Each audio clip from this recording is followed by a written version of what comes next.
What's good, everybody? What's good? What's good? What's good? A little bit dark. I didn't realize I was that dark. Hold on. What's going on? Give me 1 second. Uh, Boom.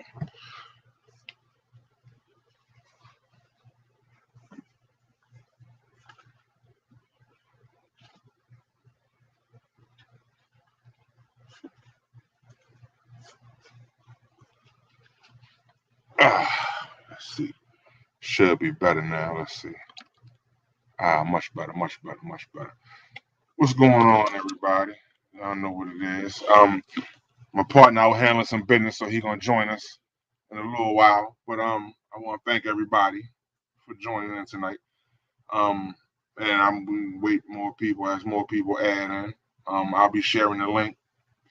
Um, as I told y'all, once I started the next round of conversations, I wanted to kind of delve more into stuff that um,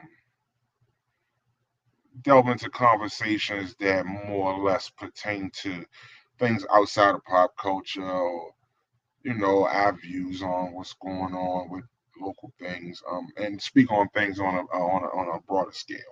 And one of those things I did want to be able to do is talk about religion.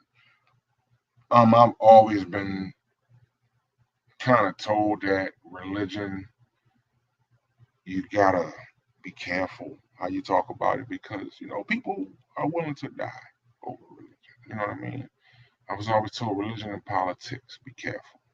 You know what I mean? Because the choices you make can offend other people for whatever reason it does. I don't know.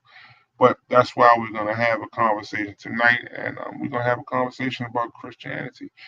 And what I want to do is, we got Pastor Rick from First Christian Community Church of Annapolis, and we have Dr. Morris Mackell from Empowerment Temple. Um, and I want to be able to speak with them and just kind of get their views on things as well. Now, again, this is a subject that I want to have more understanding on because I was one of those people that tried to. I don't necessarily want to say down talk, but I was one of those people who was just like, it's whatever. Like, oh, you can, whatever, you crazy if you believe this or that or whatever have you. And my homie Mike, we were having a conversation about it one day. And, he was talking about what brought him back closer to the church. And, me again, still not thinking with an open mind about it. I was kind of like, yeah, well, that's just a book, and you believe in this, and that's crazy because this has been figured out, and this has been, And he asked me a question, and the question was, how can you tell me about something that I'm learning and you haven't taken the time to learn it, good or bad? And I had to think about that. And I really, really had to ask myself, like, what right did I have to question his belief or his faith? Whether it be in religion, whatever it be in. I didn't study it. All I went by was what I had been told and beliefs that maybe you want to take in, you know what I mean, compartmentalize so that you can feel some kind of way about not doing certain things, maybe like studying religion, you know what I mean? So, like I said, that question always kind of opened my mind up, and I said, you know what, like I haven't sat down and really studied, um, and I wanted to be able to talk about it, but I did not want to be able, like I told you, I love having conversations about anything. I feel like anybody can talk about anything if you sit down and you're willing to listen and agree to disagree at the end of the day.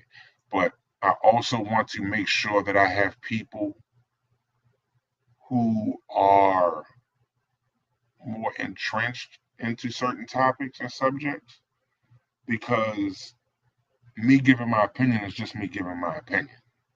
You know what I mean? Um, and plus, like I said, my partner asked me that question, and I do owe him, you know, that respect to be able to learn what I can, study what I can. So waiting for Dr. Morris Mackell to join us. Um, got Pastor Rick about to join us. Um, I'm sorry, y'all. This like I want to do this like this conversation because I've been talking about this, and me and Mikey had a chance to talk about it, and I was excited about this. And but again, now something I have noticed, one thing I did notice on social media is a lot of not necessarily bashing, but debating about Christianity and about Jesus and about what was right about the Bible, what's wrong about the Bible, um, how things can be explained scientifically, um, how it's fault, a lot of different things. And this was after I had had the conversation with Mikey about it. And I said, that's crazy that a lot of us are not that far away from the church, generation wise. My grandmother, I have aunts that still get up on Sunday and go to church faithfully. They worship faithfully. I have family that goes to church. Um, I always see quotes and Bible scriptures on social media from my family. And to think that I had such an acute way of thinking, maybe I should say, when it comes to Christianity, because I went to Sunday school. Me and my brother had to go to Sunday school. You get up on Sunday, the van come pick you up. You know what I mean? And sometimes you stayed after.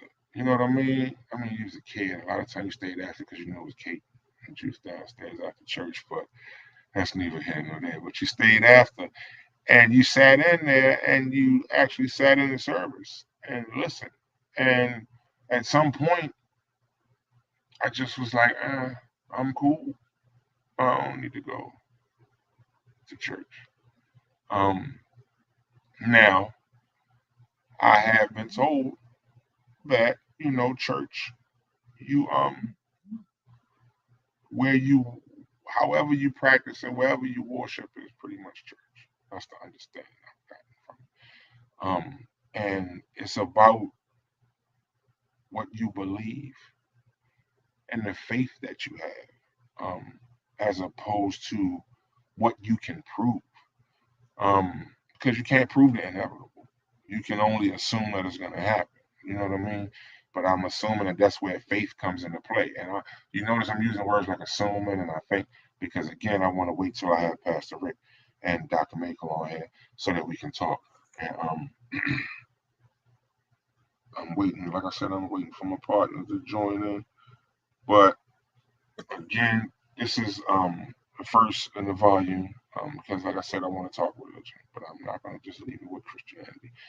I'm going to talk to other religions too, and to just, like I said, start a conversation. Um, so I see Pastor Rick, he in the hallway waiting right now to join us. So I'm gonna go ahead and add him. Good evening. Good evening. How you doing, sir? I'm great. I'm great. And yourself? I'm good, man. Can't complain. I I didn't know how much you was listening, but I wanted to I wanted to have this conversation. This is one I've been wanting to have for a while. Hmm. Um, and I feel like it's I feel like it's a valid conversation. Yeah. I feel like it's a valid conversation. I feel like um, a lot of understanding can come from it. And this is one of the ones I'm going to make sure that I archive on social media. So that way people can always go back and watch it and it can be shared and it can be talked about. But please introduce yourself to everybody. Good evening. Thank you again for the invitation. See, I think it's like my second time on your chat. You know, so Absolutely. what do you say on the radio? Long time listener, first second time caller. Glad to be on. My name is Pastor Rick. I'm from First Christian Community Church of Annapolis. I am in charge of the media there. Well, one of the people that's in charge of the media, um, how we broadcast, and also I'm one of the folks that trains our leaders. We have a program where we train them on biblical studies and how to just manage the church overall. We call it Advancing the Kingdom Institute. So those are my main functions at church. So were you saying tonight about trying to find your way or understanding what truth is? What's the point of church? What is the church really? You're talking right up my alley now. So I'm really looking forward to tonight. I appreciate that. And like I said, I would be lying if I said I didn't. Like I said, on Sundays, my mom sent me and my brother, we went to Sunday school, Mount Olive. Um, and it was something that we did every Sunday. Um, Now I remember going to church at certain times too. We went to Virginia to visit my grandmother. Mhm. That was something we all did. We went to church, and because that was something, like I said, that was heavily practiced by my dad's side of the family, still is, with my grandmother and my aunts. Um, and I just feel like I said somewhere along the line, like I guess going into being a teenager and wanting to be cool and thinking that you lose points if you go to church or if you go to Sunday school, and then I started learning about Islam, and I started learning about a lot of other things, and you kind of eventually just, I guess, me, I can't say you, just in general speaking for anybody, but me, I kind of just like was like, okay, I'm cool, I don't have to go to church.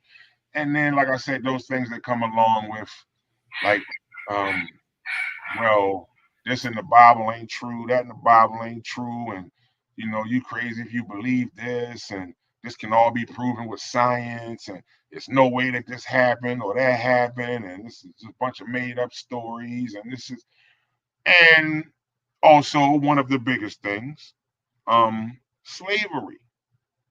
Um, a lot of people have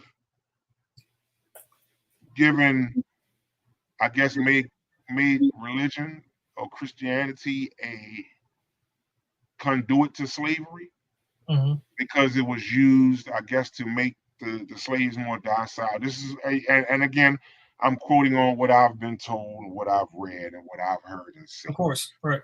And that's and I think with a lot of the younger generation now, that's what it is, more or less, than going to um more or less than going to church or not going to church. Even though I've started to notice people going back more Mhm. since COVID started, even with people being at home and attending via live stream. But I did definitely see a rise in attendance. Um, and Dr. Mackell, I sent you the link to your messenger. You can click the link in your messenger, and you should be able to. It'll set you up to come through. Um, but again, like I said, this conversation wouldn't be, it would just be a bunch of opinion without having someone like yourself, like Dr. Mackell, that are more heavier in the trenches as far as the church and religion. Because I'm just, all I can give, like I said, is what I know and what I've heard. So Of that course. that is when you're trying to when you're speaking to a group about the church, and what's one of the main things that you try to do to bring them closer to the church? One of the things, I'm going back to, you had a whole lot in the beginning that really, oh man, we can unpack a whole lot of that. So Right, yeah, right, go right. back to your immediate question though. What Okay. are some of the things that we can do to bring people into the church? The first thing, at least for me personally, I can't speak for anybody else. I'm just talking about what I do, and that is I try to get rid of the title. So I know I have it on here for tonight because of what the purpose of tonight is. But honestly, I tell people, don't even worry about calling me pastor. I don't want it to seem like I'm on a higher plane or higher level than you are. Because truth be told, we're all on the same bus. I'm just the snot nosed kid in the front seat by the driver, and God's the driver. So that there's really no difference. If we crash, we all gonna crash together. If we make it, we gonna all make it together. So I mean, we're all on the same road. We're all on the same path of life. I don't have any of a closer connection or get more insight than what you may get. Yes, I study, yeah, I might read, but it doesn't mean that, I automatically have everything downloaded into me. So that's the first thing I try to do, just to break the barrier that I'm here and a person's down here. That's first. And then after that, then we can get into, okay, now what do you feel about church? What do you understand what a church is? And really is helping people to understand church is not just a building. It's not where you spend 2 hours on a Sunday. It's not where you had to sit still while your grandmother shouted or whatever. It's not a place where you just got punching cookies afterwards. Well, back in the day, we won't do that no more. But back in the day and all that. I mean, the point of church overall is to be a community. It's meant to be a place where people can relate to each other. So when people say, I hope I don't get in trouble with this, when people like, oh man, I can do church on my own. Yes, you can learn about God on your own, no question. You can learn about God on your own. You can try to find your own path on your own.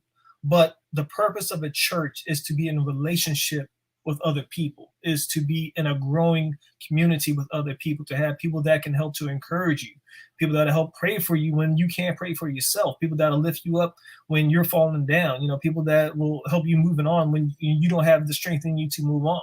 So that's the purpose of a church, is to be a community of people who first love God and then love each other. Those are the two most important commandments. Love God and then love each other.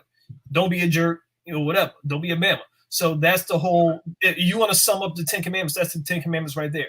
Love God, don't be a mamma.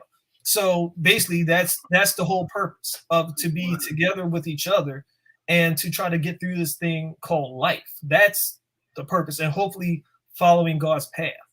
That's how we try to break down or try to pull people into church, try to make it practical so people can understand. If I just come at you just quoting scriptures, with no context, that don't do nothing for you besides turn you off. I got you. So you probably not going to hear me quote not one scripture tonight, or if I do, I'm not going to tell you where it is because there ain't no point. I got you. I got you. Before we go back in, I'm gonna invite Dr. Morris in the hallway now. We're gonna bring him in. Dr. Morris. Greetings. Greetings, sir. How you doing? Good evening. Good evening. Thank you for joining us. Yes, sir. Greetings, Pastor Ricky. How you doing, Dr. Morris? How you doing? How you doing? It's Good, a sir. privilege. I'm having problems with my camera, but I'm working on it. It's a privilege and honor to sit at this table with you all tonight. I have been under the tutelage of Pastor Ricky's uncle, Apostle Craig Coates. Okay. For a many years. You're talking since 1998. Okay. I know Pastor Karen Johnson, wonderful pastor. She's a great leader and a mentor. Me myself, I have been set free. I am the head apostle elect of the Empowerment Kingdom Church. That's in process. I'm under the tutelage of Fresh Test International Ministries under Archbishop Dr. Foster out of Ohio. Like I say again, it's a privilege and honor to be at this table. I have been in studies for probably 30 plus years. I grew up in the church, Sunday Bible school, and then adult church. But right now I'm in school. I am getting a bachelor's degree. I'm working on a bachelor's in Old Testament studies. Now, this conversation tonight has a lot to do with the biblical process of where people are today when we talk about the community. The community itself, why people are actually acting the way they are. why things are going on. And this attack is on the young adults.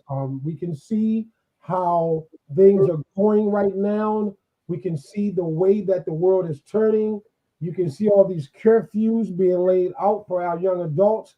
And the enemy right now is really, really pissed off at our young folks. And this is biblical. A lot of people don't know that. But tonight, maybe we'll get down to the nitty gritty and we can talk about why is it biblical and where are we with this biblical situation. Okay, absolutely. And again, I appreciate you all for joining me for this conversation.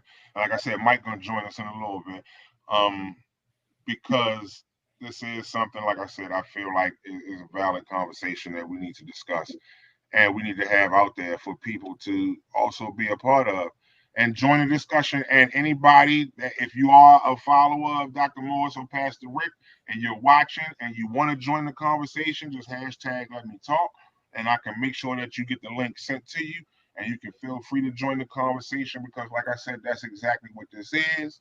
Um, and when I did it, Mikey said, all right, you just got to make sure that you're not pressing nobody. But I said, yo, I'm not gonna press anything because I want to hear y'all have more information to share than I do as far as this topic goes. And I want to make sure that this is not a thing of bashing any religion. I did not want anybody to think that I was going to be the one on here with the questions like, well, man, why do you believe in this? And you can't really believe in this as a black person. This, not at all, because that's not a conversation at that point. That's an interrogation. And again, as I said, my friend made it clear, I can't interrogate you about something that I haven't taken the time to study and that you have, let alone tell you you're wrong for how you feel or what you believe. But Pastor Rick, you said it was something that I had said earlier that you felt like we could unpack. Let's start there. Whichever the first point was that you had that you think we could unpack first. Let's go. You let me know. One of the things you said about how you grew up in the church and then you ventured away from the church, and now you sometimes kind of like, is it for me? Is it not for me? Um, you kind of you the way you spoke about it, it was like, that was your path. But I'm gonna say, really, that's life. That's the life of many believers, where I think we are brought to the church. We're taught, Sunday school, but then we hit a point where we're like, okay, is this really where I want to be? And you got to kind of make your own decision. What do I want to do? What do I really feel is real for me? What do I feel is relevant? For some people, they'll venture off and, late teenage, college age years, early, 20s, whatever. And, they'll leave and never want to come back to church. And, it really depends on what church they came out of. Some churches, I hate to say it, will turn people away. some people will turn people off, I should say. Some churches that we came up in are like really dead churches, churches that really don't affirm life. They don't affirm, personhoods. They hold on to a whole bunch of, that you can't be who you are, or that you're evil for feeling certain ways, whatever. I mean, so there's a lot of churches that have done some harm to turn people away. But then hopefully we get to a point where we realize that, or start to understand that, there is more to life than just what I'm thinking. Is there a higher power? What does this higher power want from me? And then hopefully when we get older, we or get more mature, get a little more, years under our belt, we start to understand that, or try to find a community, as I said, where we can grow and where we can develop, where we can feel welcomed, if you will, welcome to explore life. I'm not going to just say accept it, but just welcoming people. I think is really what the church needs to do right now, is welcoming people who are, I would consider what you just said, you're like a seeker, and correct me if I'm wrong, but you're like someone who wants to know the truth. You want to, know what's up, what's the deal. So, churches need to be more seeker friendly, need to be more opening to folks that are trying to find their path. Absolutely. Now, go ahead, Dr. Morris. Did you have something to add to that? Yes, that's wonderful, Pastor Rick. See, the problem that we're really having with church, and we know how growing up in church, the young adults get bored. and that's the problem. There's not enough. I would say there's not enough churches today that will cater to the young adult ministry. I And completely agree. a lot of churches now, if you walk into the churches, when I came up, Pastor Rick, um, I came up where Sunday school was downstairs, and then you went upstairs 11 o'clock. Yep. That's the way I came up. And that's not happening today. You talk about how when I came up, we had to sit, after Sunday school was over with, we had to go upstairs and sit with our parents, and you had to keep still through an adult service. The church needs to actually go back to that, because that's the reason why. Not saying all churches has gotten away from that, but the majority of them have. That's the reason why the young adults are running rapid now, because they don't see where they fit in the church anymore. That's the reason why children don't want to go back to church. They think church is boring, and the first thing they look around, they say, "Look at all these old people up in here.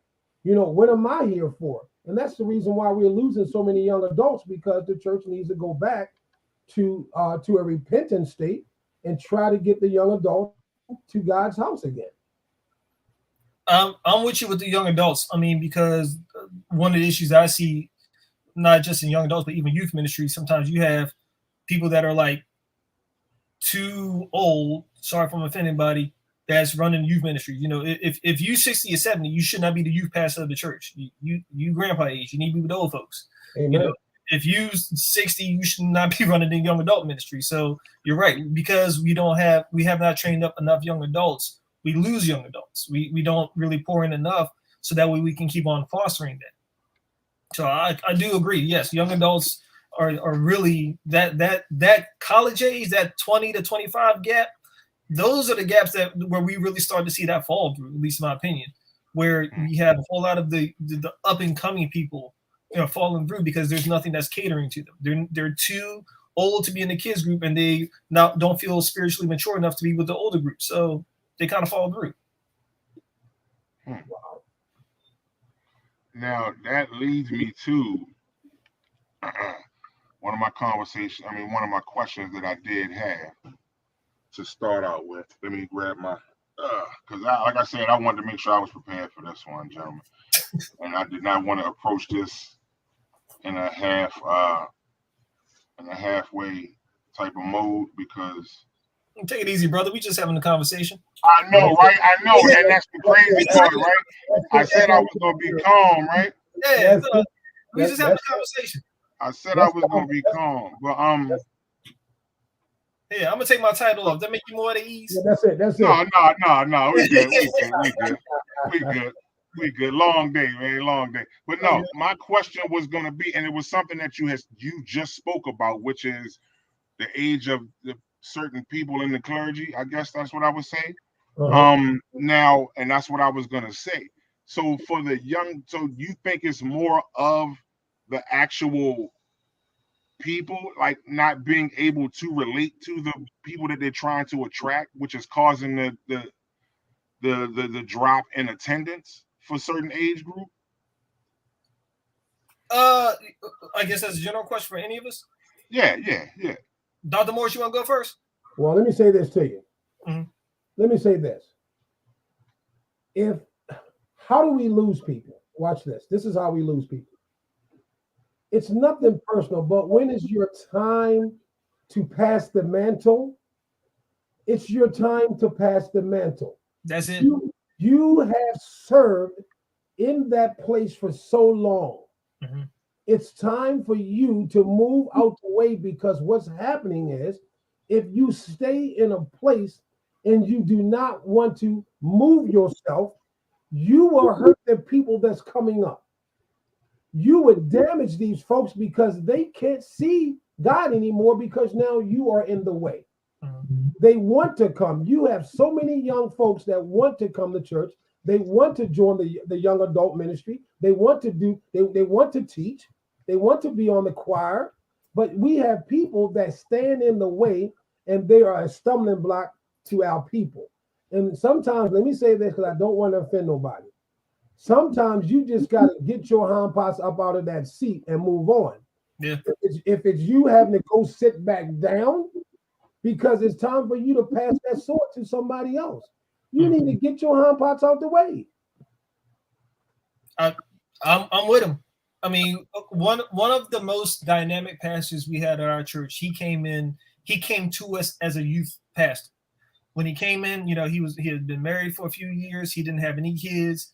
He was an awesome youth pastor. We used to have like gospel go-go's at the church that didn't suck. Actually, they were actually pretty good gospel go-go's. We actually had gospel go-go's at the church. I mean, dude was awesome. But then, he's married, he has kids, he got older, and then he realized I can't be the youth pastor anymore. I'm old. I mean, he's not, he's only about maybe in his 50s. He's like, but I'm too old to relate to where they are right now. There's nothing I really offer them. Let me get out of the way. Now he's over top of our couples. Whenever people come through for marriage counseling, that's what he does now.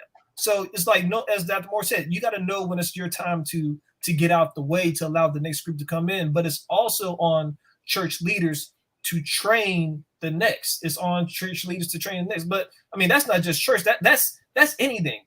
That's life. That's being in the house. See, you have kids? Yes. Right. So it's on you as a dad to train your kids how to take care of the house when you're not there. Right. So it's just like the same thing for a church. It's on the pastor or whatever leaders to make sure they have someone underneath them that they can pour into, that can take over when it's their time to move on. Or as Dr. Moore said, get your hind parts out the way. Right, understood. And I don't, and like I said, for me, I think it was more of, I don't think it was actually not being able to relate. I think it was just me just making choices and different choices I made that just had me doing everything else. But I I definitely agree because that's like you said, that's even with as not even just with the church, that's even with leadership just as our people. Yes. You have some leaders that don't want to pass the mantle to younger people because I don't know for whatever reason, not giving up control or wanting things to be a certain way, but it that is something that's bothersome just all the way around, I would think, and especially when you know you have fresh ideas and things that you want to do, but you have this person saying, nah, I got it under control. I don't need no help. I got it under control. And they taking it as, I guess, taking it personally instead of taking it as, I'm just trying to add more to what you've already done. All you got to do is pass me the mantle. I ain't saying we got to put the flame out. I just want to carry it to where you can't get it to. And is that something that you find like very, very common when it comes to the church, like something that's happening on and on, not even just with pastor wise, but even with the choir, music selection. I mean, I would assume that all of that has that type of obstacle at some point or another. Yeah, I mean, I'll speak for First Christian. One of the things that Dr. K, hi Mom, if you're watching tonight. One of the things that she always makes us do as leaders is you have to have a next. So who is it that you're pouring into? Who is it that when you're not there can still keep this thing rolling? Because you're not. There's a good chance you may not die in your position. So you might decide to move on. God may take you somewhere else or whatever. So ministry can't stop because you're not there. So who's next? So you're always going to have somebody that you're pouring into. And you're right, because if you don't, then that breaks the whole flow of everything. Then now you got to regroup. Now we got to find who's going to be next. God has to call somebody else unless, somebody's already been designated. Right. I hope I answered the question where you're going. I'm sorry if I didn't. Oh, no, not at all. I mean, you answering everything. Like I said, it's a conversation. I'm trying to be back relaxed rather than doing an interview, but just more or less talking. Somebody said I go to hear word of wisdom. And if you watching the stream, if you can jump out of the stream and go to the link at the top of the stream and give StreamYard permission to use your name so we can see who it is making the comment. Because at that point, all I see is this right here. Okay, Julio. I see Julio said that. Okay. What's going on, Julio? But more or less, what's one of the biggest misconceptions? If somebody said, look, I'm gonna do whatever you need to do to get this out. What's one of the biggest misconceptions you would like to get cleared up? I'm gonna start with Dr. Morris. What's one of the biggest conceptions about church that you would like to have cleared up? Here's what I'm gonna say. And this is the problem from the church looking out and people looking in. The problem is we as church folks, holier than thou, we don't make no mistakes. We're so perfect. People look at that, but not really understanding that, guess what? We was once their way also. We were once in the street. We were once whoremongering, if some people did that. We were once, let me be transparent, because we're having a conversation. There's people that's in church that did some crazy stuff. And you got people on the outside looking in saying, well, I don't want to go up in there. They act too holy. But the biggest problem is, here's the biggest problem. Church folk need to stay transparent. We need to stay so transparent, because if you being real about stuff, that's how you get people to come in. Because you can't keep faking it until you make it. That's a turnaway. We can't keep doing that as church people, because the problem is folks look at us and saying, you know what? That's the reason I don't want to go to church anyway. Because look at him. He's sleeping around in church. The whispers goes around in church. I'm trying to be transparent. People talk about what the pastor is doing to the certain sister in the church. When people as a visitor come in, they look at these things. And the biggest misconception is we are human just like you. We're going to fail. We're going to make mistakes. So we can only, let me say this, we can only try to follow Christ. Continually to follow Christ and continually do the right thing. And stop faking this thing and trying to make this thing. We just need to stop playing. A lot of folks play church. Let me say that. And I preached a message a couple Sundays ago about playing church. And the problem is people on the outside, see, they say, well, they supposed to be a Christian.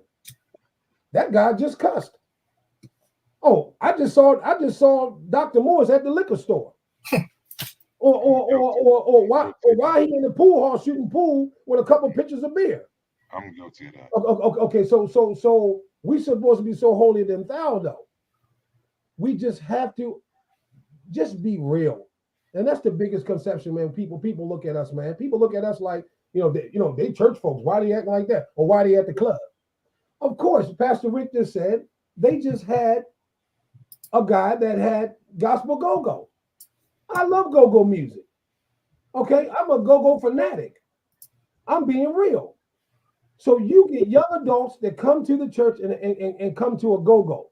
And the first thing people say, see, watch this. Man, they supposed to be church folk. They got go-go music playing in church. And this is the problem we're having with the world. So if people on the outside will look at us like we're human just like you. We have faults. We have problems. We're not perfect. Right. That was perfect. I mean, I really had nothing else to add to that particular one, because Dr. Moore said is that getting people to understand that, we are human. We're not the Holy Ghost Jr. We're not Jesus Jr. We don't know everything. We're trying to figure this out like you're trying to figure this out. Right. And every time we give a sermon, like, God, I hope I got this right. So it's like we're not perfect. We will mess up. Stuff happens, and it is what it is. But I mean, if I can veer a little bit off, what the one of the things that I guess your question is, what is the one of the big things that really kind of get at us with the whole thing of Christianity? Yes. I'll tell you, for me personally, I was a history major at Maryland. So for me, one of the big things that get me is when people will be like, oh, Christianity, that's just slave religion. The white man just used that to keep the black man down, stuff like that. Yo, I swear to God, I'm gonna fight you. I mean, I was guilty. Listen, I was guilty of that. I'm but telling I you, mean that's I normal was. because see, on the surface, because people don't know the context. I'm sorry if I'm gonna get a little biblical deep with it. Because people don't always know context behind what's being said. They think that Jesus was a punk. You know what I mean? And that's not the case. You know, turn the other cheek. It does not mean what we think it means. Turn the Wow. other cheek does not mean let a Bama just slap you. It means like this. All right. It says that can I do a quick 2-minute Bible study real quick? Man, handle your bit. That's what we doing. That's what we doing. Let's talk. I'm gonna do it. Then I'm gonna shut up. Okay. Turn the other cheek. Jesus said, "Listen, if somebody takes their right hand and strikes you on the right cheek, see, go ahead, take your right hand and act like you're striking somebody on the right cheek. What kind of hit is that? Slap. That's Wakando. It's like a backhand, right? Yeah, backhand. Yes. Yeah. You straight backhand me, you're disrespecting me. You hit me like you think I'm a punk, like you think I can't do nothing to you. Jesus said this, turn the other cheek. What he's saying is this, okay, they backhanded you, now do this, give him the other one. So what that means is this, either you got to hit him with a direct hit, like he a man, you going to man up to him, or you going to just back off. Jesus wasn't saying let anybody roll over you. He's saying stand up for yourself. So the thing that when people are trying to act like Christianity is such a punk religion or whatever, or was just meant to make people docile, you're totally missing the point. You're totally missing the context of what was really taught. So that's the biggest thing, especially when we get into the slavery thing. Here, let me say this about Christianity, period. And, well, no, not just Christianity, any religion. Any religion can be used, bastardized, manipulated to preach whatever you want. The Bible itself, you can argue any point you want in the Bible. You can argue for abortion. You can argue against abortion. You can argue for gay rights. You can argue against gay rights. You can argue for capital punishment, argue against capital punishment, all from the same book, which causes the issues why people don't believe the book. Because, like, what do we believe?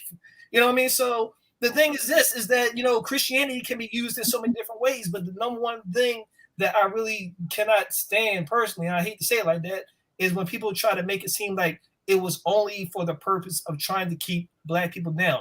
No, Christianity was the Christians were a powerless sect that fought against oppression. They learned how to have dignity in the midst of oppression. They kept pushing through with hell going against them. That is the point of Christianity, how to push through all the bullcrap that you see through in life. I'm sorry, that didn't sound really biblical, and I may not say in my pulpit like that, but close enough. The point is to learn how to push through the muddy waters of life. That's Christianity. So thinking that it's just trying to keep us down, try to keep us subservient, no, that's a total misconception of what is really at the heart of it. Yes, slaves were not allowed to read the full Bible, because if they had, then they would know that there's something different. If they had read Exodus, they would have saw that the slaves actually won. They would have saw that the oppressor's sons died. You're absolutely right. Wow. All right, I'm done. I'm sorry. No, not at all. Not at all. But you know something. Let me say something, Pastor Rick. Sure. That's powerful, and not only you, you've probably heard it so many times, and I'm quite sure C probably heard it too. You know, the Bible contradicts itself. You always hear people saying that. You always hearing people say the Bible is contradictory. But watch this. Someone just put in the chat that slaves weren't allowed to read. Okay. The reason why they weren't allowed to read the Bible, because the Bible was going to tell them who they really were. See, you go back to the Old Testament real quick. You have to understand the book of Deuteronomy. See, the reason why the slave master didn't want the people to read was because they were going to find out exactly that everybody, watch this, and I gotta say this. I may go to the left. I gotta say this. Who do you think these people were that came over on the slave ships? Let me say who they were. They were God's biblical people. They were the true Israelites that came over here. See, we go back to Alex Haley when he made the movie called Roots. So I'm going to go deep real quick. See, the people that Alex Haley, when he made the movie Roots, they were his ancestors. Who were these people? These were the people. Who are we? The reason why the slave master didn't want the slaves to read that book because they were going to find out their true identity. I'm in the Old Testament studies. They were going to find out who they really were. These slave ships that came to America. See, this is so biblical. You talk about who were these people when he found out that they were the slaves, the Israelites, the same ones that Moses had in Egypt. When Moses went to Pharaoh and tried to get these people and say, free my people. So let me break something down to you. The same people that Harriet Tubman was trying to free, they were God's chosen people, the Israelites. See, that's the problem with America, because America got God's true Jews, and they did not want you to find out. That's the reason why they always read that slavery was good, because of what you did, you're being punished. Some of that is true. The majority of that is true. Because if you go back and read the Old Testament, you're going to find out that God punished these people. And I'm going to read something in a little bit because I'm going to move on. God actually punished those people because they did not want to listen. They didn't want to listen to his commands. They got punished. They got whipped. They got put in chains, and they got sent to America. Deuteronomy, the book, see, you might want to read it, because in Deuteronomy, it's going to tell you who are we, people in America right now. Everybody say that Christianity was a brainwashing to color folks to keep them down. That's not true. That is not true. That's a false accusation. So what I will say is that if folks knew what I knew, see, there's certain books that will gradually get you to where you need to understand what the Bible is really talking about. And the reason why I say that is because an uneducated brother, Pastor Rick, I love what you're doing. An uneducated black man is his own worst enemy. He needs to. The only way you're going to learn something is you read something. Because what they did was they hid it in the books. They hid your history. They hid you in the Bible. You were in the Bible, but the slave master did not want you to know who you really was. And that's the reason why they try to say Christianity was a brainwashing to the black brothers and the sisters.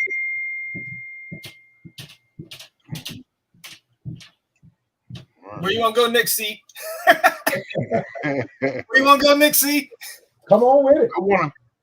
I want to go religion versus spirituality. Oh, was that legend versus spirituality? No, religion versus spirituality. Okay, all right. Pastor Rick? I've heard people say I'm not a religious person, but I'm spiritual. Is there? I would assume the only difference is the difference in how you study. Would that make the difference between religious and spiritual? I think it depends on the context of what you're saying. To me, when people have told me I'm religious, not spiritual, what they're really saying is I believe in God. I just don't like going to church. Wow. I mean, so it kind of depends on how you really mean it, you know. So am I religious? What does that mean? Does that mean that, you know, I just like religion itself? Do I like the organization of Christianity? I mean, so it's really, or as someone just said, based on tradition. So it really depends on what you're trying to define as religious, because if you're spiritual, you're religious in a way, unless you're defining religion as just, you know, the order of how a church service will go, or certain things you may do within the church context. So it really depends on how you're looking at it. Okay. Well, I mean, like I said, I've just always asked that question because people have always made it seem like it's a big difference. And I've never thought that there was a difference. I just always thought it was in how you study. Like whereas religious is more based on, like, okay, my sister-in-law just said it right here. Religion is based on tradition. I guess something that you would like, something that you would more or less follow. as opposed to saying I believe it's a higher power. I believe that I can put the energy out there and good things will happen. Is there a difference in that? It all depends on your context, because I know plenty of people that are religious but aren't spiritual. They don't have no connection with the spirit, but they can follow the tradition of the church. So it really depends on your context. What do you really mean when you're saying I'm religious but not, or I'm spiritual but not religious? What are you trying to really get at? I guess. Wow. I guess for me it would be like, is there a difference between the two? I that's why I said for me, I don't think it is a difference between them, because both of them involve the same thing, which is having faith and belief in something, right? Not exactly. I can be religious and not have faith. I can go through the whole process of church and not have faith. So it depends on what you mean by religious. And I'm sorry if I'm beating a dead horse with this. I guess following the Bible and guidelines of spirituality, like you said, the 10 Commandments, following everything to a T, as opposed to just knowing that there are rules. Like if I know we got rules in place and I just do enough not to mess up, as opposed to a person who's not going to do anything but follow the rules and be what I guess what they would be considered to be. I don't know. That's why I say, like, I'm glad I'm having this conversation. Will be considered to be a religious person, and I'm doing it in parentheses because, see, maybe that's what it is. Maybe that's what I mean. I think that's what she said.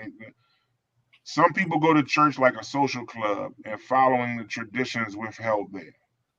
Right. So, okay, as I was saying earlier, and I hope I'm not downplaying what anybody's saying. Like when people say to me, I'm spiritual but not religious, the way I'm understanding is, you may believe in God, you may believe in Jesus or whatever higher power you want to believe in. You just don't believe in organized religion or want to be part of an organized church. You don't want a pastor to be. That's what I should have said. Organized. Right. So that leads to a whole bunch of different, ball games. I don't want to be with a pastor telling me how to live. So if that's the case, then I mean, is there a difference?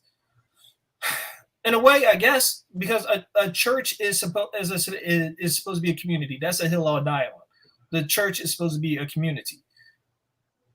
Right. Who's leading the community is a place you gotta trust your spirit on.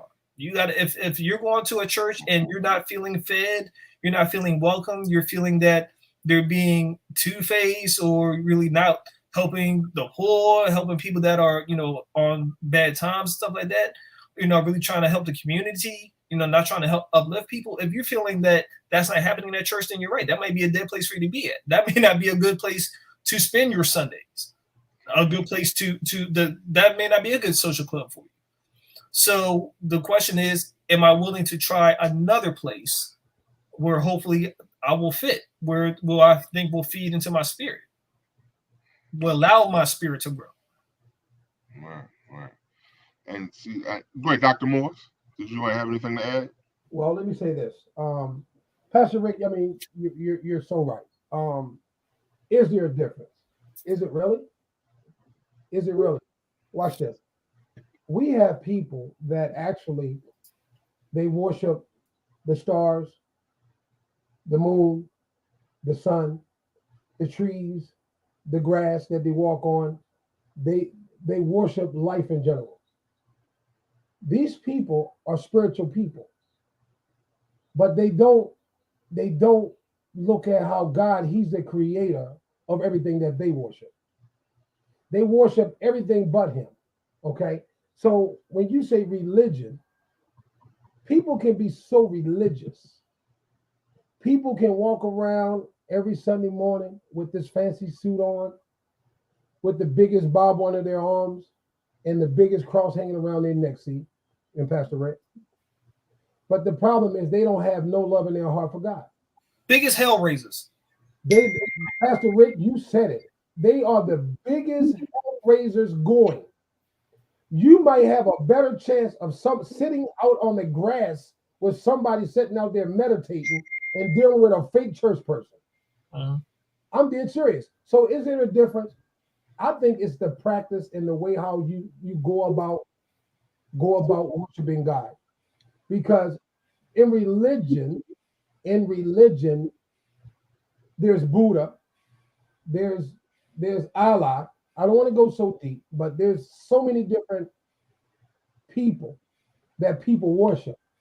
And I think it's the way that they worship that divides the spirituality versus the religion. I truly think that people need to look at. I can't downplay somebody that's trying to sit there and hum 40 times for Buddha. I can't sit there and downplay the Muslim religion. I can't downplay somebody who's doing yoga because that's spirituality too. We just need to be careful because you don't really want to tie the both together because they're not the same. Mm. Spirituality is one thing and religion is another. They're not the same. You can't take you can't take the worship of the moon and the sun, right? The people that worship that stuff and then say I worship God. You're not worshiping the Almighty God. You're worshiping stuff that He created. So there is a difference. You cannot. There's no way in the world that you can take a spiritual person and a religious person. They're two different people. Because one in the Bible, Jesus talked about the Pharisees. They were religious folks, but these religious people, they didn't want nothing to do with God for real. But then you got these other people that's worshiping the ground that God made. So you cannot put those two things together. They're totally different. They're totally different. If I can go back to your initial question about spiritual versus religion and what Dr. Morris was just going on, and to go back to an earlier point we had about bringing people in, the number one thing that I feel, aside from saying Christianity is not a punk religion or that we're not any better than anybody, the thing that I think we have to remember is that we don't know for sure. We know what we believe. We know what we believe. I listen. In my heart of hearts, I believe there is a God. I believe that Jesus lived so that I may understand how to live right. I do believe that, but I can't convince you of that. And my job is not to convince you of that. So, what's the point of me as a pastor? My point as a pastor isn't to convince you, isn't to argue, isn't to try to persuade. It's just to bear witness to what I've seen in my life. Amen. That's all I can do. All I can do is just tell you what I've seen, tell you what I believe. That's why my wife and I have our YouTube page. Nice shout out to Love and R&B YouTube page. Anyway, we have our page because the point isn't to just say, hey, if you do this, God's going to do this. No, it's to show you how life can be ugly sometimes, and we're just going to believe that God is going to get us through. That's all we can do, is just be witnesses. That's all the pastor is supposed to do, be a witness to the God that we believe in. Right. That's it. Right. It's not to convince you. I'm not here to say, see, you don't go to church on Sunday, you're going to hell, brother. You have a cold beer at 1:00 on Sunday morning instead of having communion wine, see, you're going to hell. No, that's not my job. Right.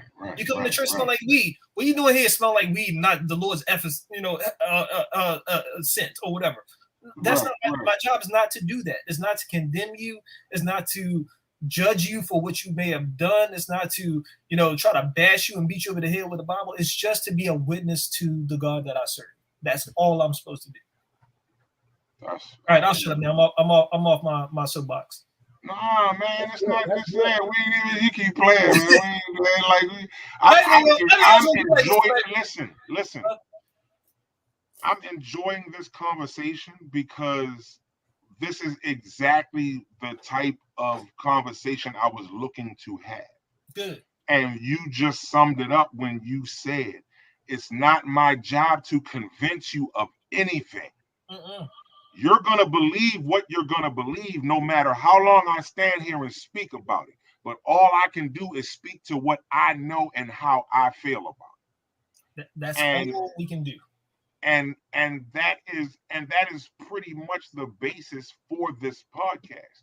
Not even just this topic, is to be able to express your point of view and what you understand and what you know and what you've learned, and walk away from the table with the understanding that no, you might not follow in my footsteps, but you at least let me say these things and put these things on the table, and you take your own understanding away from it. That's And it. if you don't agree, we can always agree to disagree.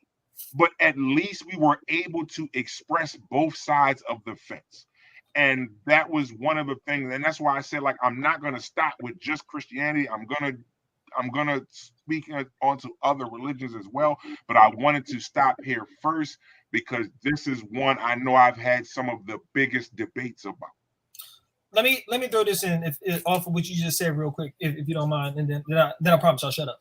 Is this what will kill the church? What will kill the church as we know it? Period. Christianity is the whole idea that we have to have all the answers, and I think that's the biggest issue. Is that we don't. I'm gonna say we. I'm gonna put all of us in the same boat. We don't know how to be Christians without welcoming and allowing opinions. We think that we have to have all the answers. You know, people like, God said it, I believe it. Okay, if you want to get into it, we can get into it. But I mean, listen, the issue that we have as Christians is that thinking we have every single answer, thinking that what we have is in black and white and is correct, and it's not. It really is not. It is so convoluted. It's so deep. There are so many other things that went to it. It's not. I'm stopping myself because I know I'm about to say some stuff that get me kicked out of church. But anyway, I'm just saying is that, you know, the faith that we need to have is not in the faith of the words written in the book. It's in the faith of the God of the book. That's all we need to do. You know, and the thing is this, is that we spend so much time trying to beat people up about this is right, this is wrong, this is right, this is wrong. I can't tell you right or wrong, see? I can't. Only God tells you that in your heart, what's right or wrong. I can tell you what I may not like, but only God is the one that's going to judge you for what you do. Oh man. All right, I'm gonna shut up again. I promise. Nah, I got to give you applause on that one because I appreciate that. Yeah, we maturing now. We got sound effects now. Oh, go ahead now. We growing up. We grow it up a little bit. You know what I mean? Okay. We pulling that pants up and button that shirts all the way up now, like we supposed to. You know what I mean? But Dr. Morris, did you want to add? Well, I just say, man, listen, and Pastor Rick, I mean, you hit it right on the nail. One thing for sure is that as leaders, see, you're a leader yourself. People, people will draw to you no matter what we're doing, good or bad. Mm-hmm. People will draw to you. So, as Pastor Rick was saying, that you can't make people do nothing they don't want to do. You can only advertise, like tonight. You can advertise tonight, but you can't make nobody join in to hear a good conversation. Mm-hmm. You can't force religion and spirituality on people. The worst thing as a Christian person is to try to force religion down somebody's throat. A new beginner, somebody that's coming into the church because you don't know where they are. You have to allow that person to grow and let them find their way. We can show them the way, but they need to find their own way. So what you said, Pastor Rick, is real important with your YouTube channel and all that good stuff because you're putting out positive stuff. You're talking about positive things. And you know what? If you keep doing what you're doing, you and your wife, somebody's gonna listen. Somebody's gonna listen. You're gonna get somebody's attention. Because I know C and Mikey, they come on every week. Every week, and I join in. Mm-hmm. I join in because guess what? What you're talking about, people want to know what you're talking about, Pastor Rick. There's a couple of times. I'm sorry, I mean interrupt, but there's a couple of times I asked Rick to join, and not just for this topic, but I think I want to do one with the married couples as well. Because I still want to have that conversation as well with all the married couples. But again, like when I see his posts and I see the things that Pastor Rick posts, and I told Mikey that I like his approach. You know what I mean? Like it's not you if you're not looking for, if you're not looking for certain things, I guess when people, like, if you have somebody that's in the church and you look for certain things to be posted. You know what I mean? You just know certain stuff gonna be posted. Like I said, I had family members heavy in the church, so I know my aunt's gonna post first thing in the morning. Her first post is gonna be the scripture she read the first thing in the morning. Throughout, you know what I mean? So I get, and for me, it's about approach. And and sometimes, like you just said, you can't push too hard, because that make a person say, why are you trying so hard to get me to do Yeah, this? Like, you know yeah, what I mean? Like, hold on for a second, relax on that. Let me put my foot in the water first and see how cold it is. The whole pool test thing. But one thing I have learned, like, and that's just over the past couple of years, even with myself, with health, and with everything, like, yeah, like, I feel like there is something bigger in control. And I feel like I play a part in whether or not it's beneficial or detrimental. I say all the time, I feel like everybody has a choice every day when you wake up to build or destroy. And you can make whatever choice you want, but if you can look at yourself in the mirror after having a whole day of destruction, then hey, it is what it is. But you got to be willing to deal with every repercussion that comes from it, whether good or bad. So for me, like I said, I've really been more or less just reading and kind of listening, because I drive. My job, I drive a lot, so I listen to podcasts, and I listen to things, and a lot of things I try to correlate to the black community. I'm not saying that I don't, whatever about any other community, but I'm a black person. I grew up in a black community, so the things that I know, the things that I want to learn, one of the first things I want to learn after learning how it's going to affect me or my family is how it affects my community, mhm. because I feel like that's something that's important as well. And do y'all feel like, because I feel like at one point church was heavier in the black community, and social wise, as well as spiritual wise and worship wise, but just socially, do you think that also has played a part in kind of people staying away from the church, because it's not considered that social place anymore, kind of based on some of the things you were saying, with people having misconceptions about a person that goes to church, they being holier than thou, or this person think they're better than me? Do you think that is a lot? Because we had this situation with the Catholic Church, and I got to talk about this. I got to ask about this. The Archdiocese of Baltimore, they just paid out what, $10 million Yes. over sexual misconduct. Yes. Um, Now, do does that play a part in people wanting to attend church more? Not even if it's not, because y'all not a Catholic church, but could that affect someone's view in wanting to go to church? Period. Absolutely. Wow. That's my opinion. Yeah, yeah, absolutely. I mean, that's think of it this way. I mean, how many people of different races get nervous, when they're around us because of what they may see one person doing, or one person may have done on or been reported on the news. So are all black people like that? I mean, so it's the same kind of thing with churches. I hate to say it, is that one church can take everybody else down, make everybody else be questionable. I mean, so yes, things like that can affect. Okay, okay. And I asked it, like I said, I asked that because you I think a lot of times we tend to put people on a pedestal that shouldn't be, and a lot of times it is religious leaders. Yeah, Um, and and when they do things that aren't good, like you said, I'm not even talking about sexual assault anymore. I'm just talking about in general. Like you said, the pastor get caught at the liquor store, or he get a DUI, or the first lady of the church was married to somebody else first before she married the pastor, and that person she was married to before the pastor was a person of whatever type of terms.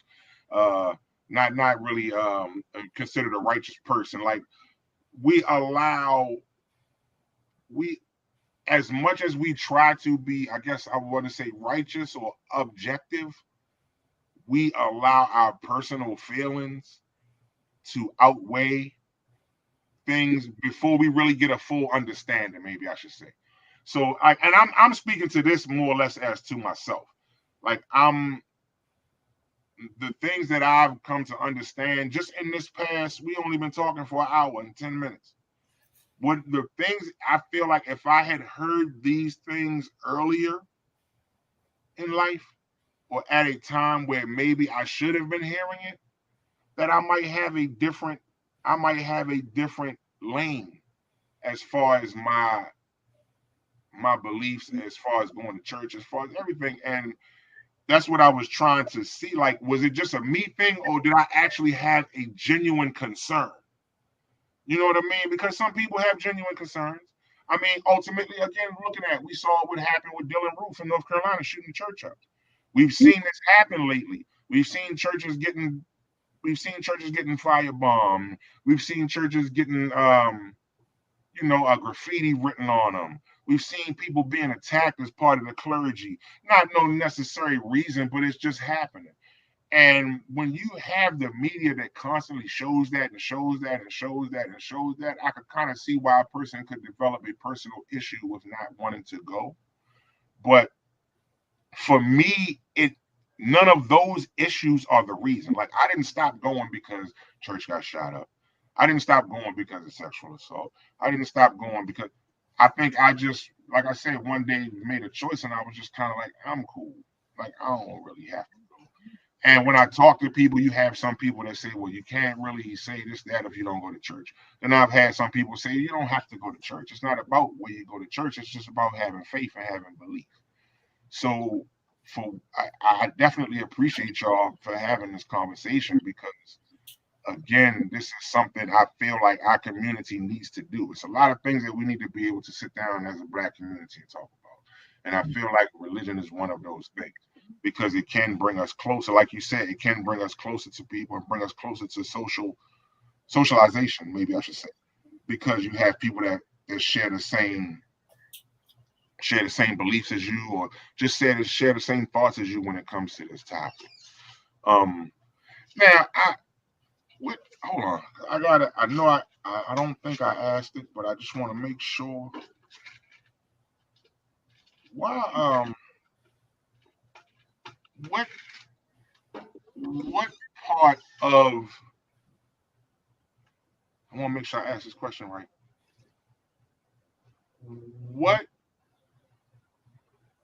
aspect, if you could get across the most anytime that you in front of the congregation, if it's one thing that you could get across to everybody all the time and be successful at without having a hiccup on it, what would it be? Say that one more time.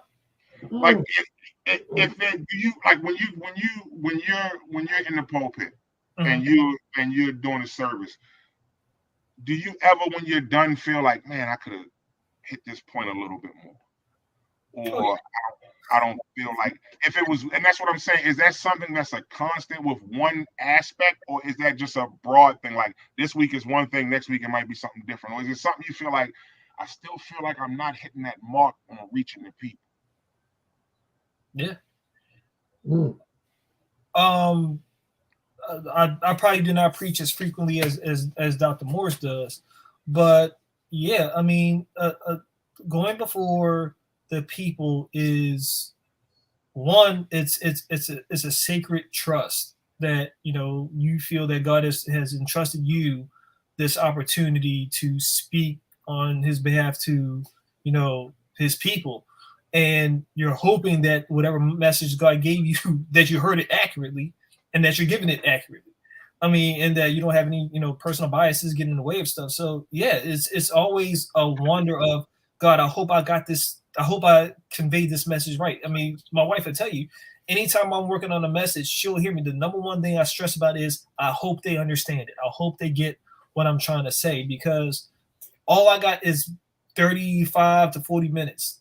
And I hope that what I say makes sense, that it does some kind of good, or that I'm not saying anything that's going to totally turn you off from religion, or that I'm not going to come in a way that's going to make you not want to come back again.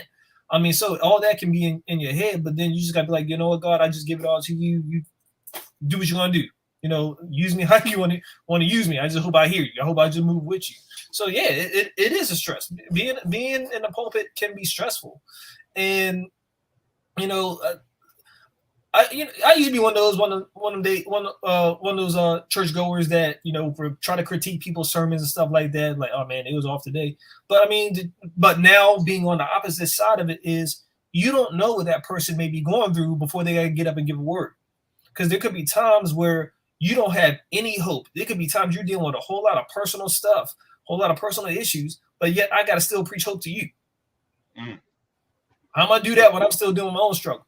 And and maybe that was where I was trying to go with the question, like where your personal feelings and beliefs and just things you're going through come into play. Like maybe that's what I was asking. Do you feel like that might be stopping you from getting your point across sometimes? Maybe that's just that. Maybe because you just at the way I asked the question and the way you answered it, like you answered it like the way I should have asked it. So I would say it can. I mean, I'll tell you this. When there was going to be a sermon series that me and two other ministers were going to do. This is back, a few years ago.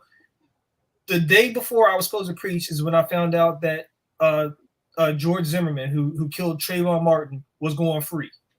Dog, that killed my whole night. It killed my whole night. I did not sleep that night. And when I got up in the pulpit, I didn't have anything because I was so wrecked. So that was probably one of the worst sermons I ever preached, because I was so focused on that. I didn't know how to convert that energy over into the message. I mean, I'm not saying hopefully I'll know how to do it better now. But back then, yeah, personal stuff can wreck you. Can definitely, knock you out of your groove or whatever you're trying to, get done. Stuff happens.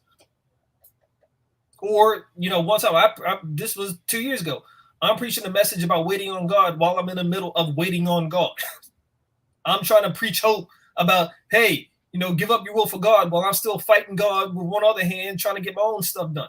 I mean, I'm over here telling people how to believe in God. I'm over here in the one of God really going to bless my wife and I with a child, or with another child, I should say. So, yeah, personal stuff can get in the way, can affect you. It can. I'm just being real about it. I didn't realize I was muted. Right. Yeah. Nah, listen, that's very candid. You know what I mean? Knowing that you dealing with what you have to deal with, but still trying to balance it out, man. Like that's tough. Like it's gotta be. And that's why, again, this is one of those, because people don't hear this. They don't. You know what I mean? A lot of times people don't hear this from a pastor until they're already caught into some crazy nonsense. Then we hear, I'm human, I go through these things, but by then people have already pushed you off that pedestal. They don't even care that you're human sometimes. So the fact that you can be just candid about it now, I feel like this is something we should all be able to understand and learn. It's like, and this was something you had said earlier, like we're human. And Dr. Moore said too, like we go through things. Like you asking why the pastor this and that or whatever, you forget the whole time I'm still a grown man. I clock in for church. That don't mean that's where I am all my life. Not all. You know what I mean? And that was also something, like I said, that was one of those things I had to figure out too. Because like I said, when he was saying certain things, I kept saying, yeah, raising my hand. I'm guilty of that. I'm guilty of that too. Because I was one of those people be like, oh, he go to church now. He think he just, he think he whatever now. You can't, oh no, you can't. And I was one, oh, I can't hang out with you because, oh, you gotta go to church in the morning. This, that, you can't do this or that. You know what I mean? And we're not thinking that you more or less not like we're not thinking about like you might be insulting this person or their journey or their belief or their faith because that's your friend and you're used to your friend being a certain way. So for me, again, I'm gonna probably keep saying this, but I appreciate this conversation very much so. And I thank y'all for being patient with me because I know sometimes I be talking in circles. You be like, what is this talking about now? No, you good. Oh, man, you good. But I wanted to have this conversation. And again, I'm mad. I don't know where Mike at. I know he had something he was handling. But I know he just kept saying, yo, you got to make sure You got to make sure you have an open mind. See, you got to make sure you're gonna listen. See, you got to make because I think he was kind of worried about me approaching it how I approached our conversation that sparked this whole idea. Mm-hmm. You know what I mean? And I think he more or less just wanted to make sure that I wasn't going to do that or put my foot in my mouth more or less. But because I remember I was talking to you, Pastor Rick, and you was like, man, he said, no, nah, I was trying to make sure you was gonna be kind of controversial with us. So I want to hear what we're gonna talk about. Yeah. Because you like, I know the podcast, and I Yeah. want to make sure I want to see if you're gonna be on your topic. You know what I mean? So I get it, but again, like I said, I just wanted to make sure that I had that I walked away from this with the understanding, and I talked to people who were open to discuss it. Because believe it or not, like y'all aren't the first two that are involved in the church that I asked to be a part of it. Mm-hmm. And the kind of the responses that I got, it was like, oh, okay, if you didn't want to do it, you could have just said, nah. Because you have people that look at my Facebook posts, and they probably looked at the podcast, and they probably look at some of the shit I post. Excuse me, but they probably look at what I post, and they like, yo, this dude, yo, I don't know that I can associate with this podcast. So I get it, and I understand it, but I also understand, like y'all said, like I'm not holding you to any type of standard right now. I'm not holding you to your church standard. I'm not holding you to whatever position you hold. I'm just want to have a conversation about what you know and understand, and walk away from it with a better understanding for myself. And I think like a couple of people was kind of like, yeah, oh yeah, I'm cool, because the closer we got to this date, oh well, I forgot I got to do this. Oh yeah, well I don't think I'm gonna be able to do that, and I'm going here. We got to handle this, and y'all were the main two. Y'all were the only two that hit me back and was like, "Hey, we still doing the conversation, right?" Because I want. So that made me say, like, "All right, they with it. They want to do it." There we go. My illustrious partner in the hallway. What up, though? What's up? So, Mike, What's up, Mike? Hey, I'm sorry, man.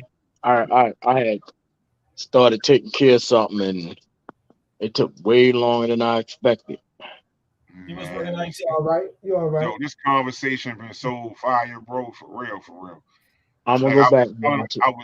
I was telling them how the conversation sparked with me and you was a couple years ago when we was talking, and I was just interrogating you, and I told him you stopped me, and you was like, yo, how can you question me about something you ain't never took the time to learn about? Right. And I'm still learning. You know what I mean? So like I told him, I said this conversation has been meaning to happen. But like, I mean, you be able to go back because I'm gonna keep this. I'm gonna make sure I archive this one on YouTube and on Facebook so it'll stay on there. But we just been talking, man, and like they've made some points that, and even some shit that I know I was guilty of doing before, like certain things that I said or whatever. You know what I mean? Like, and they brought it kind of full circle for me, you know. And I keep telling them I appreciate it and the understanding that they've given me about it. And the people in the comments as well. My sister-in-law, Candy Lynn Robinson, she been commenting. Kiana, what's her name, wife? And Dante wife. Oh, I see Dr. Karen Johnson commented too. I would have loved. We still got some time left. If she watching, she's more than free to join the conversation, please. But I was going to give you a shameless plug for her. When you talk about pastor deal with apartment, deal with shit, that's one that you want to have on because she had a book that came out last year called When the Morning Comes, about what she went through with my father. Well, I'm not saying well in a bad way. She put out her memoir, and I think that'd be a good one for y'all too to have on to if I can just throw that out there. Absolutely, we're gonna. I mean, like I said, what I'm doing with these conversations is I'm gonna bring them full circle. Mm-hmm. So there will be another one. Like y'all already locked yourself. You and Dr. Morris already locked yourself in for part 2 for this conversation. Just from the conversation tonight, because now that I have this understanding I can go to a little bit deeper now, and I can go into other lanes now. So that way, the next conversation I'll be able to approach another lane. I do got a question. What is it with have people not wanting to put no money in the collection plate? Why do people think that the pastors spend all the collection plate money at the casino, man? I don't get it. I don't understand. That's one of the main things I hear my people talk about when they talk about church. Man, all they do is sit around and collect money all day for what? I'm like, for me, it's not. I don't get it. Like I was just assuming that that's something that goes. It's not. You don't have to. I didn't know. You know what I mean? But you have some people who really try to carry it like that's the only thing that the church is open for is to pass a collection plate around. Like, and that's. She said somebody said because some pastors do that. No, that's because people. That's because people. They try to find anything to pick on, anything to nitpick at. You know what I'm saying? The main people that be talking this stuff be people that don't even enter a church. Um, nothing in this world is free, but you pay for a therapist, right? You pay for probation when you break the law. You gotta pay your probation officer for every little thing you do. Yes. So why wouldn't you? How the lights stay on? Come You on, know. say it. I mean, that's common sense. It don't need no whole explanation for that. I mean, people gonna think what they want, but to be honest with you, most pastors have other jobs. Yes, they do. Like I'm with Fresh Start. Bishop Craig got his own business, so the money that he's making at the church is pennies compared to what he's making financially. Him and his wife are successful. I mean, you know what I'm saying? Like, I mean, ultimately, I was being an asshole. I was just trying to No, be but funny. that's a good question. Like, no, that's a really good question. Like, I don't. Like, for me, I know why. Like, like any common sense person would know why.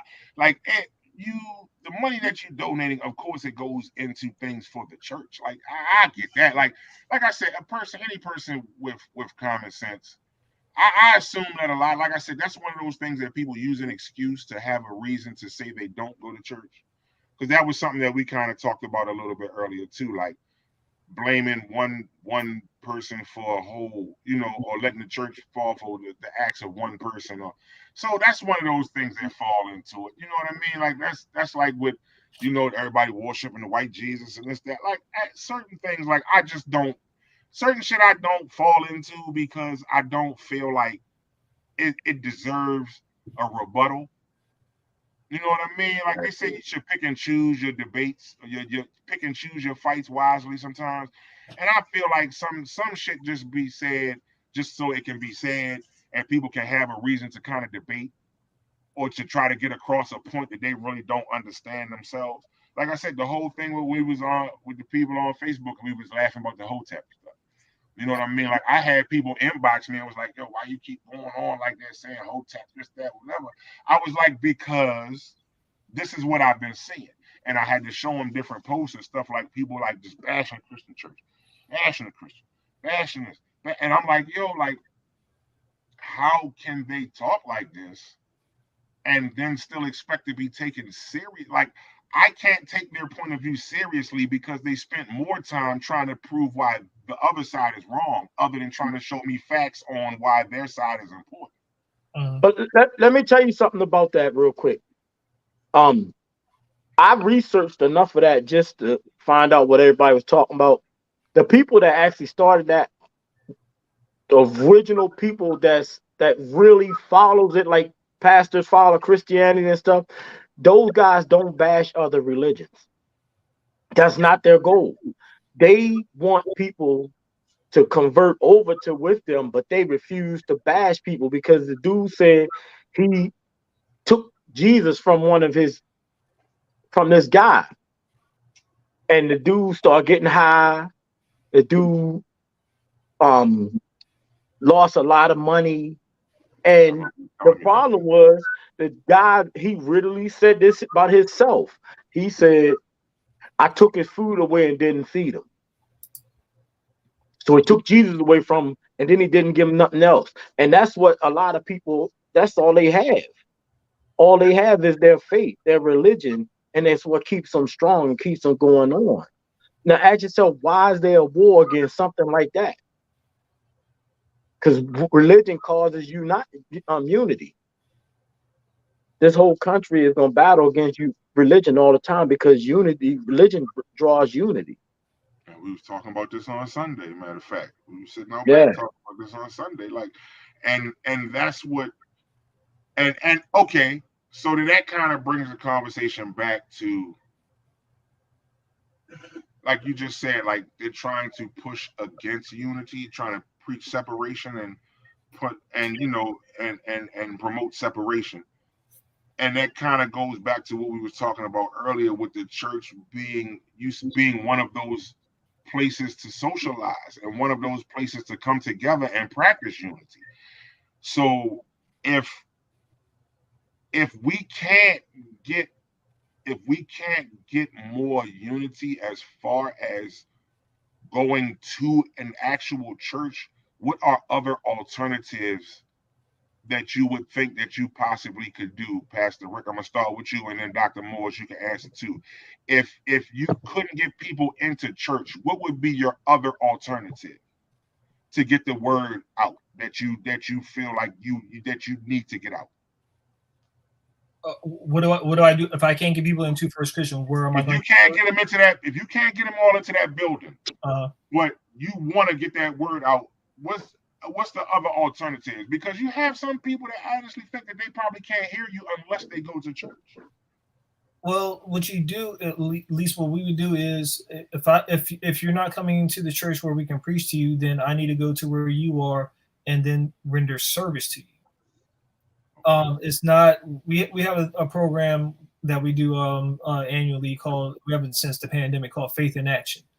And the whole point of Faith in Action is to do services in the community. I see Miss Tony's online, so she's very familiar with that, where you would do things like, maybe take, supplies or goodies to senior high rise, or give people gift cards at grocery stores, stuff like that. The way you do it, if I can't get you into the church, but even if I can get you into the church, I'm still supposed to be out in the community. I'm still supposed to serve. Our call as a church is to be a community and to be of service to not just ourselves, but to other people, is to meet the needs of folks. So if you want to show people God, you show them God by doing godly things, by doing good things towards other people, other people within your community, doing things for people that, do not have the means for. That's what you do. You go to them. Yeah, go out to them. Exactly. You go out to them. That's what you do. And you can't just sit there waiting for the people to come to you. You got to put some skin in the game. Okay. Dr. Morris? Well, it's called evangelism. It's called evangelizing. One, Jesus Christ himself had a ministry for 3.5 years. He didn't have just 12 disciples. Watch this. I'm going somewhere. He had other people that were called disciples. Okay. They didn't have cars back then. They had donkeys, but they didn't have cars. So how did the word get out to all these different places? How did the word get out? He sent his people out to spread the word. Because church is really not about First Christian. It's not about Empowerment Kingdom Church. That's just the building. You yourself is the church. Yep. You are the church. Your word that's coming out of your mouth, speaking to people, that's how you spread the good news with your mouth. Mm-hmm. It ain't about no building. What you want to do, like Pastor Rick says, you need to go to Robinwood. See that wreck they got over Robinwood? That's where you need to have those services at. You need to go down Newtown 20, my hood. Mike, you know what I'm talking about. That big old wreck that we had down 20. See, those are places that you need to go to have these services. You need to take church to the street, not the building. We can't uproot our First Christian and take and sit it down 20. But I guarantee you, Pastor Rick, he can get a bunch of people together. He can go down 20. He can go down and evangelize. See, that's the problem. We won't get outside the four walls.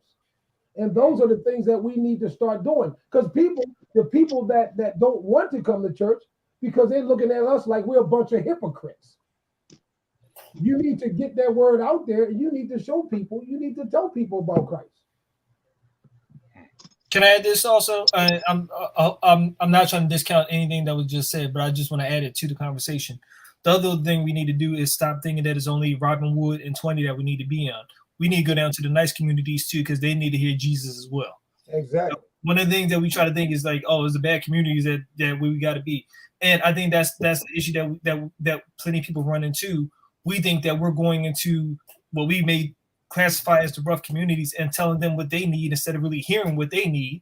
And then that's the first issue. We think we're bringing in word to them instead of listening to what they really want.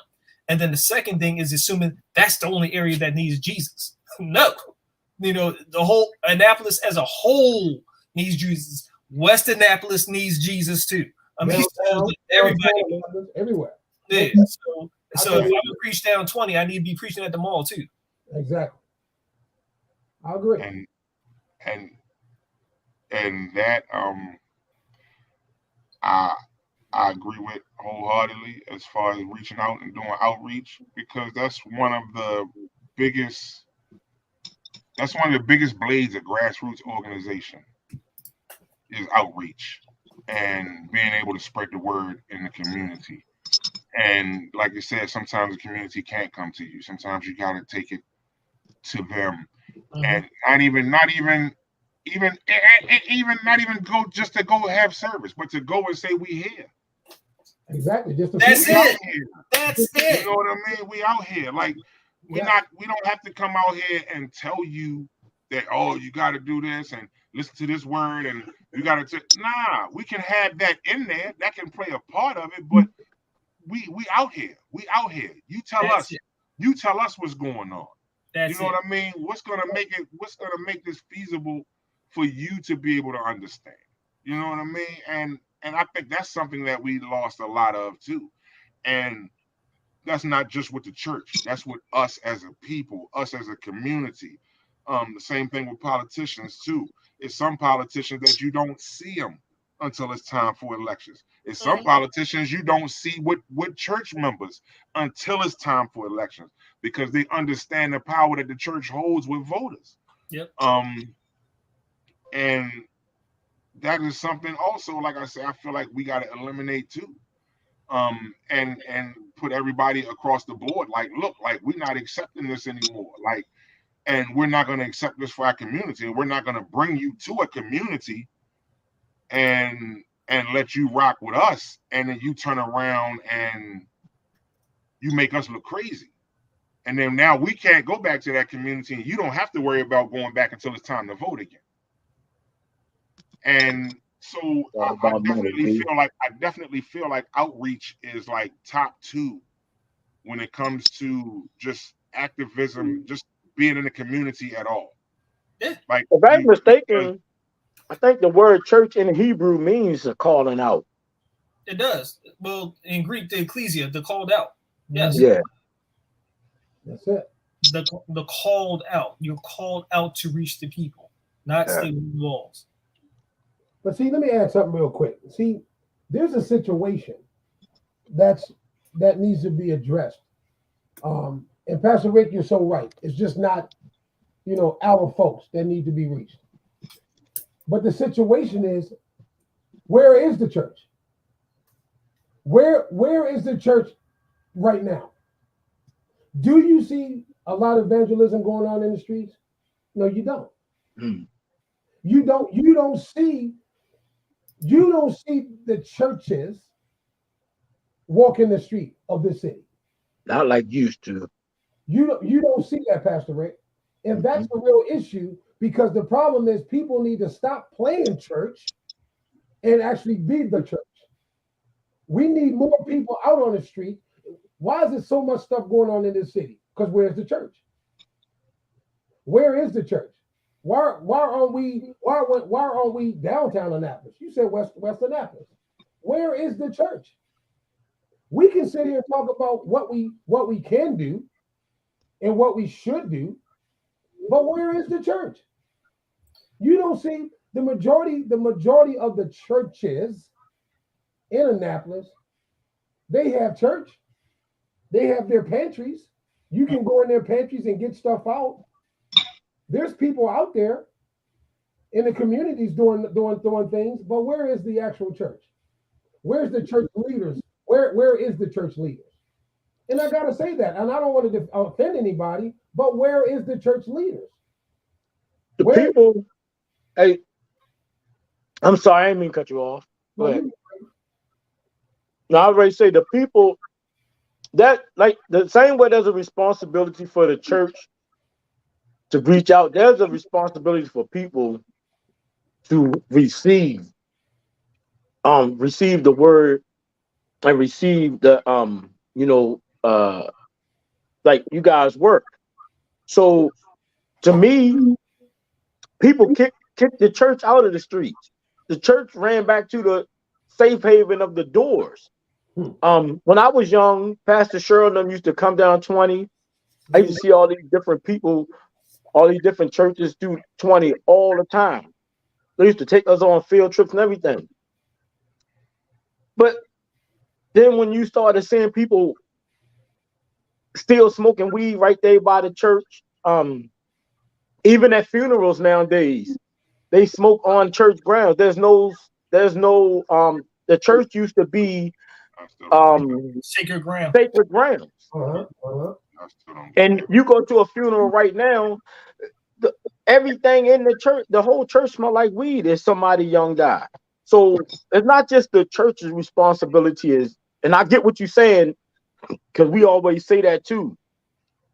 But it's also that people don't want to receive the church anymore like that. I don't know why.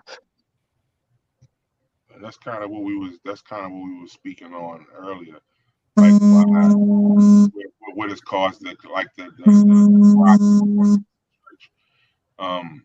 And I just like at this point, again, I agree with what you're saying. Like this is a topic that, yeah, even and that's with anything, but ultimately with the church, like they can, like I say, you can reach out as much as possible, but if ain't nobody gonna reach back or say, you know what, all right, I'm gonna come meet you halfway this time. You came all the way here, so this time I'm gonna come meet you halfway, or this time I'm gonna come to you. Until we have that, then I think still gonna see we're still gonna see the border between the community and the church that has been not necessarily a big border, but you definitely have one where the church is still trying to reach back to the community, but the generation just it ain't. I mean, even to the point now where you got church like doing whole hip hop concerts. You have hip hop, you have Christian hip hop artists. And it is making a wave. It absolutely is, because some of the top songs in the top 100 by Christian artists. But I think it's just, at this point now, it goes back to faith. It goes back to believing that you've done enough and you've done what you can, at least in that day, to change one mind. Because at the end of the day, you ain't got to change 100,000 people's mind. If you can change one person's mind, or one person's view, that was successful. And I think a lot of times when we put like parameters on something like this, like whether it's religion, whether it's community outreach or activism, any type of thing with the community, clean up the community, marches or whatever, like you're going to have that 50-50. You're going to have some people that are going to go. You're going to have some people that are going to go and they're going to want to be there. And you're going to have some people that are just not going to do it. And we just can't focus on the people. As sad as it is to say, you can't focus on the people that's not going to go. You got to focus on the people that want to hear the word and want to be there and want to be around. And what time is okay? Yeah, we at 10 o'clock. We in closing, gentlemen. I appreciate y'all. I still feel like we just scratched the surface. I'm so sorry I missed this joint, yo. Pastor Rick was like, "Yo, what we doing now? Where we at now? What's next? What's next? I'm so sorry I missed this, man. So, hey, if we can, before I move on to the next one, I want to try to do a part 2 next month. if Amen. y'all will both be available. Yes, sir. Let's do it. Let me know. And what I'm gonna do is the things that we've talked about tonight is I'm gonna delve further into those, so that way when the next conversation come up, I can be a little bit further along in my understanding. Um, and please let everybody know before we log out, Pastor Rick, let everybody know where they can find you as well as you, Dr. Morris. That's right. I'm right here, Ricky the Professor Johnson. I guess I'll put in my Instagram and my Twitter. I'm always on that. My First Christian Community Church of Annapolis. Just want to shout out real quick on Saturday, June 10th. We're going to have Fellas Night at Top Golf in Baltimore. Y'all are welcome to come. It's open to anybody, well, any male. You know, bring your kids, bring your boys, bring whatever. So for $40, you're gonna get 2 hours of golf.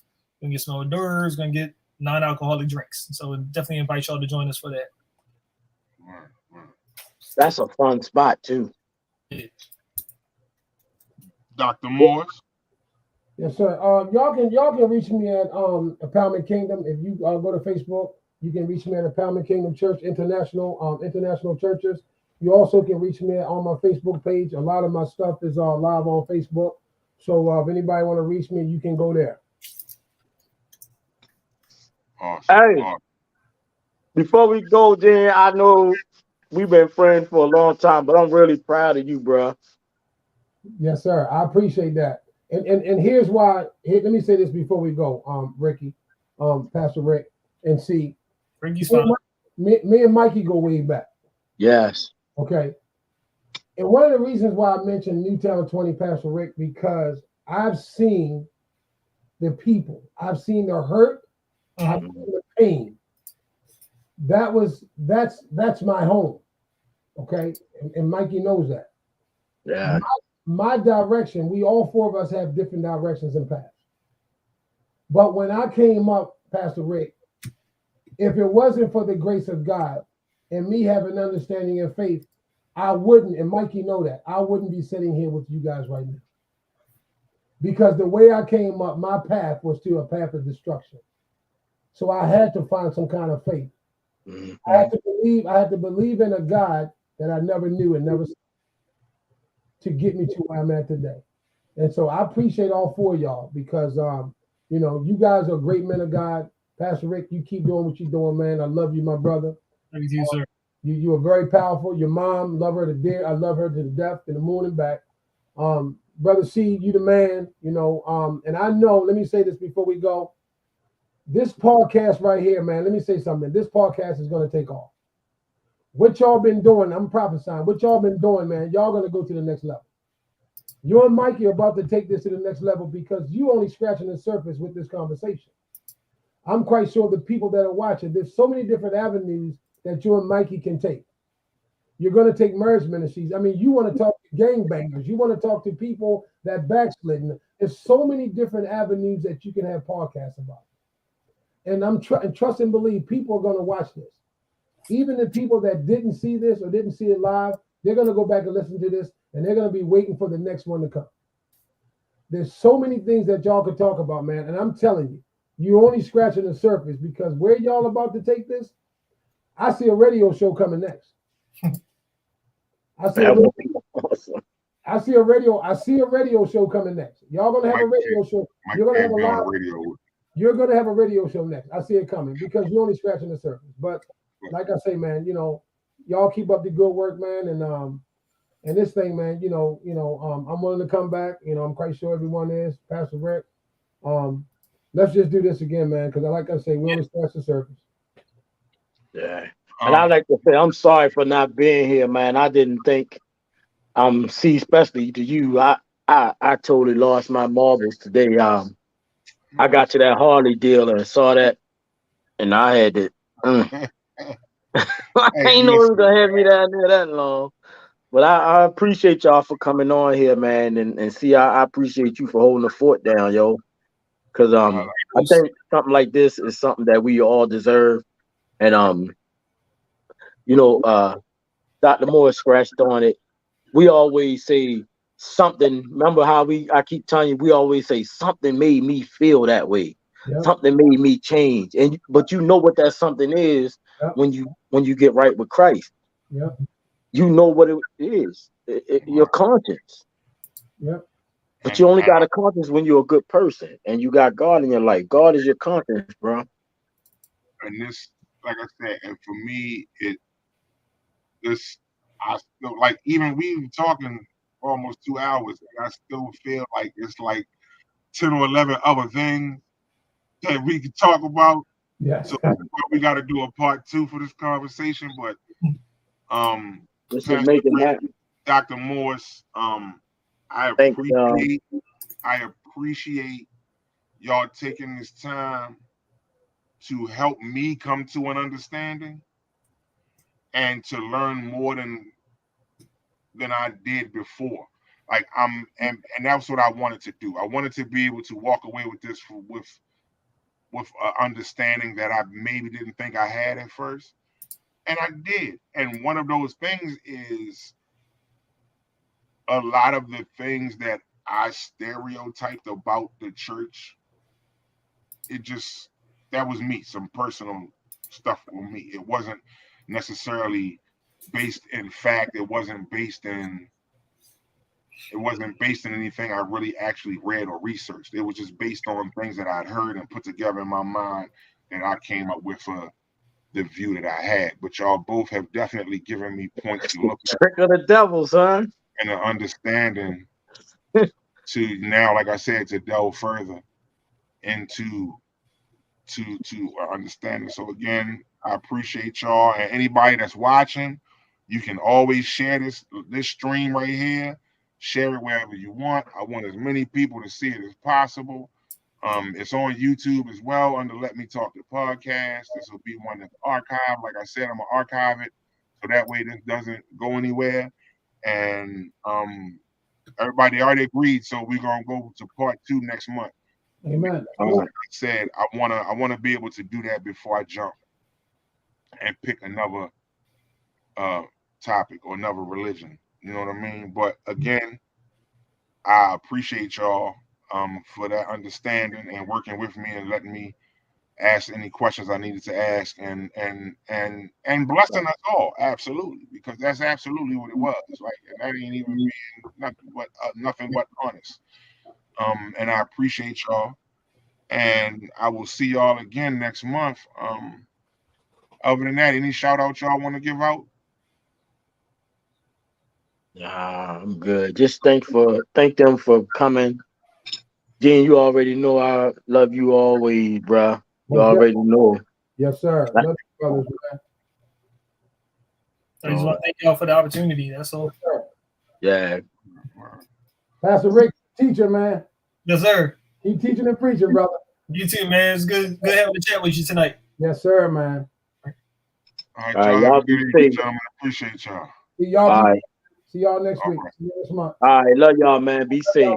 Man, All right. love y'all, brother. Coming upstairs, wife.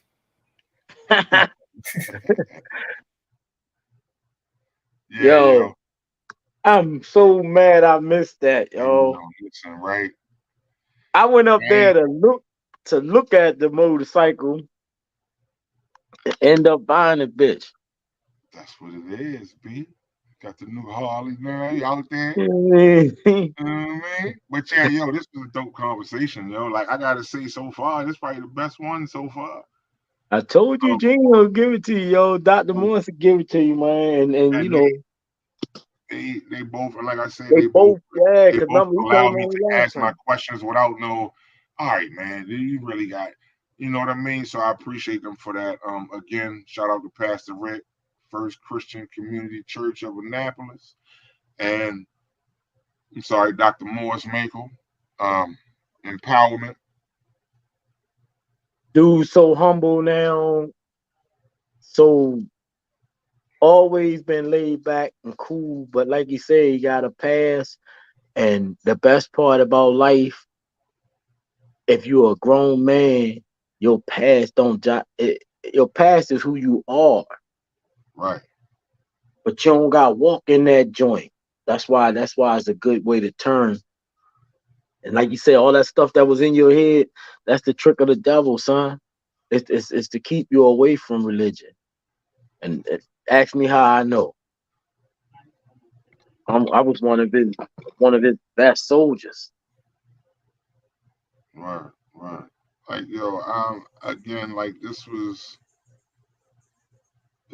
one of them conversations where Man, I was so mad at I feel like myself, bro.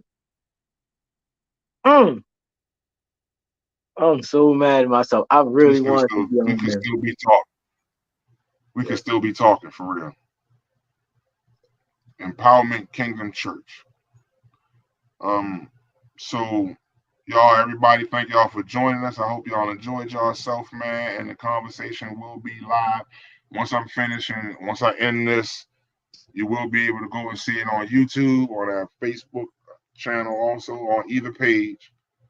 Um, and I thank y'all for rocking with me. Again, Dr. Morris, Pastor Rick, appreciate y'all. And I see y'all in another month, man. And we're gonna have part 2 of this conversation. But next week we're gonna talk battle rap.